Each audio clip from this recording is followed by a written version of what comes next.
दोस्तों जरा सोचिए, अगर मैं आपसे कहूं कि देश के सबसे महंगे शहरों में से एक मुंबई, जहां एक साधारण 2 BHK फ्लैट खरीदने के लिए कई लोगों को पूरी जिंदगी की कमाई कम पड़ जाती, वहां इस साल मई और जून महीने में प्रॉपर्टी खरीदने वालों ने ऐसा रिकॉर्ड बना दिया जो पिछले 14 साल में कभी नहीं बना।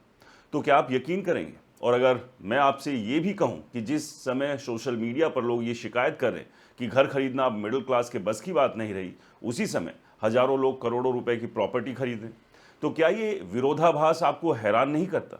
आखिर ये लोग है कौन जो इतनी महंगी प्रॉपर्टी खरीद रहे हैं? क्या मुंबई में सचमुच इतना पैसा आ गया?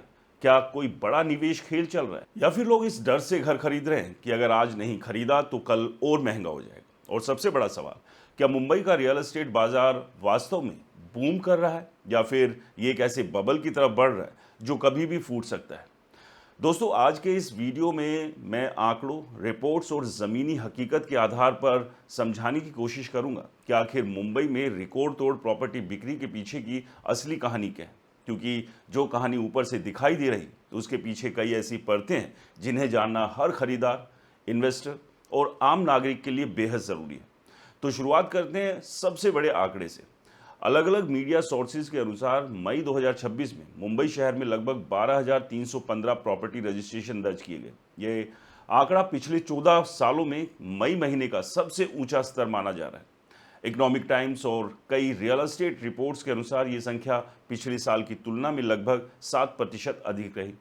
पहली नज़र में आंकड़ा ये संकेत देता है कि मुंबई का रियल एस्टेट बाजार जबरदस्त रफ्तार से आगे बढ़ रहा है। लेकिन कहानी यहीं खत्म नहीं होती, क्योंकि जब हम दूसरी तरफ देखते हैं तो पता चलता है कि मुंबई में घरों की कीमतें भी रिकॉर्ड स्तर पर बनी हुई।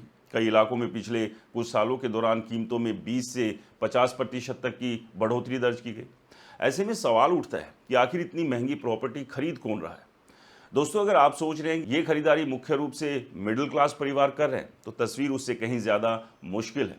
सबसे पहला और सबसे बड़ा कारण है इंफ्रास्ट्रक्चर बूम।